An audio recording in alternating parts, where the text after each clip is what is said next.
On est dimanche, donc bienvenue dans notre scène sur scène, l'interview. Si je vous dis que notre invité est un auteur génial, traduit dans plus de 45 langues, mais aussi scénariste, réalisateur, directeur de théâtre, comme ici le Théâtre Rive Gauche, membre de l'Académie Goncourt, mais aussi comédien, vous allez me dire qu'il n'y a pas un seul homme sur Terre normalement constitué qui puisse tout faire bien. Eh bien si, il est avec nous, c'est Éric Emmanuel Schmitt. Il vient d'adapter et mettre en scène le fameux ouvrage de Sacha Guitry, Mémoire d'un tricheur, pour le Théâtre Rive Gauche. On en parle évidemment tout de suite avec lui. J'ai été tricheur, mais je suis devenu joueur. Oh mon pauvre. Ah, quand on est joueur, vraiment joueur, on ne triche plus, pas par honnêteté, mais par amour du jeu. Quand on est joueur, vraiment joueur, on ne triche plus, car on ne veut pas se substituer au hasard. Bonjour Éric Emmanuel Schmitt, comment ça va ? Écoutez, ça va très bien. Je suis dans un théâtre qui en ce moment accueille beaucoup de spectateurs. Qui marche très fort. Voilà, alors je suis un directeur de théâtre heureux. Voilà, justement, en parlant de théâtre, on est ici chez vous, au Théâtre Rive Gauche, qui est rue de la Gaîté, où vous avez décidé d'adapter en pièce de théâtre le seul roman de Sacha Guitry, ça s'appelle Le roman d'un tricheur. Vous le mettez également en scène, avec Olivier Lejeune sur scène et Sylvain Catin. Pourquoi ce choix ? C'est l'unique roman de Guitry, effectivement, lui qui s'exprimait sous forme de pièce, et on peut se demander pourquoi il n'a pas fait une pièce. Eh ben, c'était parce qu'en fait, son théâtre était un théâtre, je dirais, assez traditionnel, dans un salon ou dans une chambre. Très bourgeois, quelque part. Très bourgeois, Oui. Madame est servie, etc., etc. Et le roman d'un tricheur est totalement différent de ça. Et aujourd'hui, la dramaturgie théâtrale a véritablement changé. Et donc, finalement, j'ai pu faire une pièce moderne, d'un texte des années 30. Guitry, pour vous, c'est le panthéon, c'est le maître absolu ? C'est quelqu'un d'à part, assez peu connu à l'étranger d'ailleurs, et je le regrette. Moi, dans tous mes voyages, j'essaye de le faire connaître. C'est quelqu'un de totalement à part parce que c'est l'élégance de l'humour et la philosophie de l'humour. C'est-à-dire que Guitry a décidé de rire de tout ce qui pourrait le faire pleurer. Alors, Guitry, pour vous, en 3 adjectifs. Un enfant turbulent, un vieillard sage et un auteur dramatique à découvrir. Alors, en quelques mots, l'histoire de ce roman d'un tricheur, c'est Mémoire d'un tricheur. Vous résumeriez ça en quelques phrases, comment ?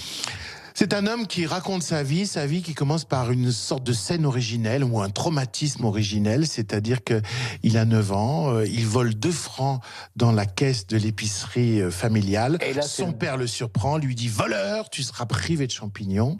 Le soir même, il est privé de champignons alors que les 11 personnes de la famille mangent des champignons. Mais c'était l'oncle sourd et muet qui avait choisi les champignons et il n'y entendait rien du tout en champignons non plus, l'oncle sourd et muet. Conclusion, toute sa famille meurt et lui survit. Et là, il se dit, au fond, les autres sont morts parce qu'ils étaient honnêtes, et moi je survis parce que j'ai été malhonnête.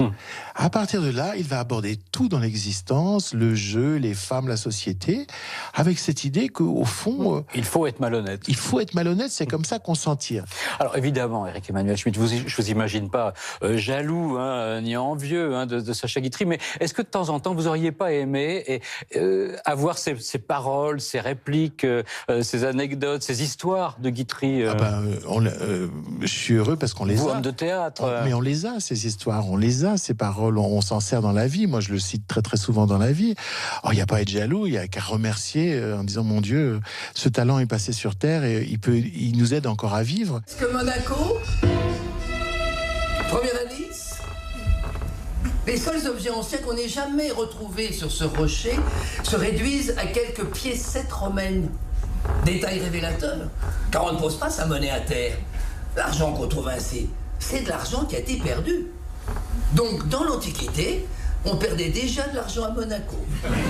Alors, Éric Emmanuel Schmitt, vous faites tout, et pour faire enrager vos ennemis, vous faites tout bien. Alors, écrivain à succès, on connaît, metteur en scène, comédien, scénariste, réalisateur, directeur de théâtre, même commentateur sur France Télévisions. Voilà. Qu'est-ce qui vous fait courir comme ça ? Qu'est-ce qui vous motive ? La passion, l'insatiable curiosité ? La curiosité. Oui. Je crois que je suis une curiosité sur pattes.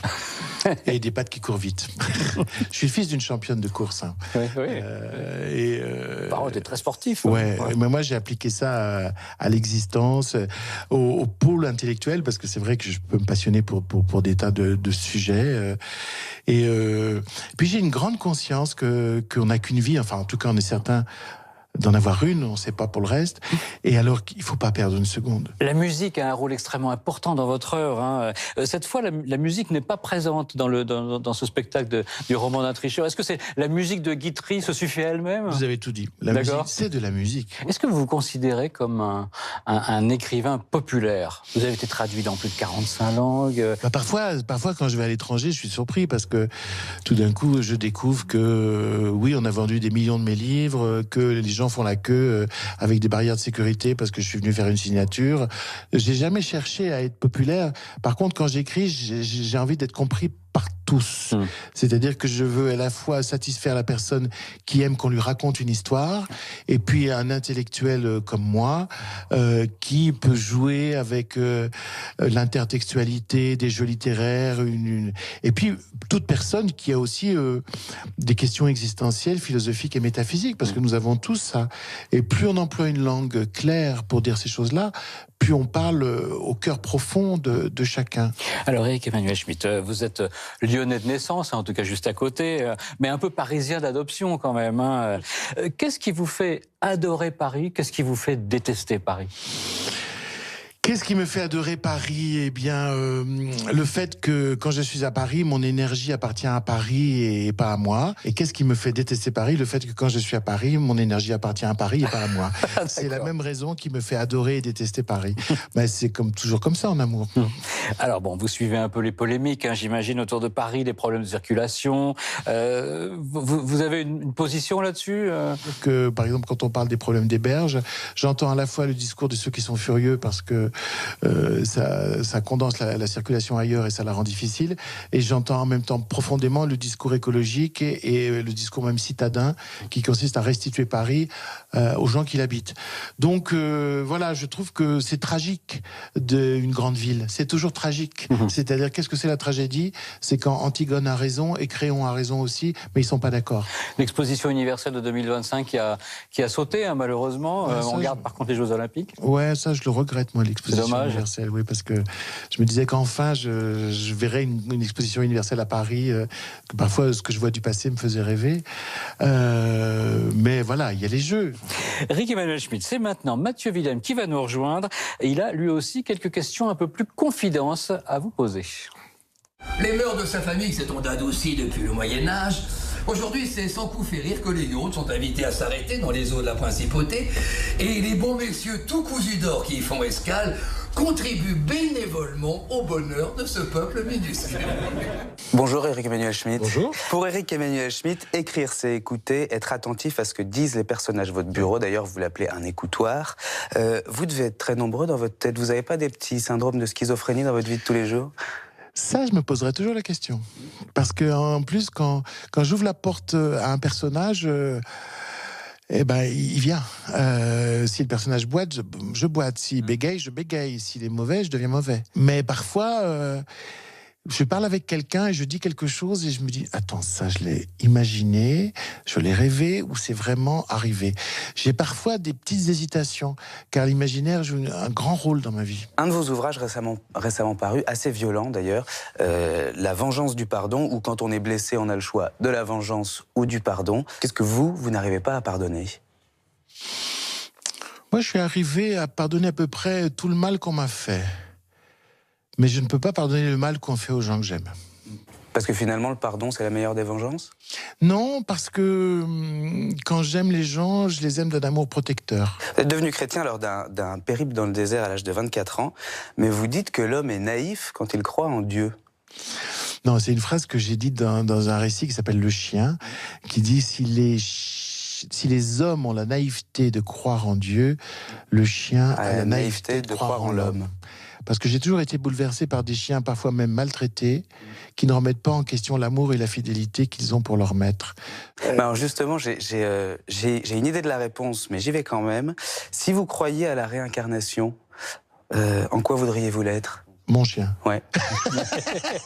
et vous êtes d'accord avec plus je connais les hommes, plus j'aime mon chien. Plus j'ai des leçons à prendre chez les chiens.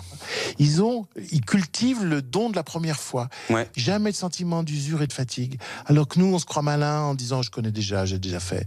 Non, non. Ils sont pas blasés. Ouais.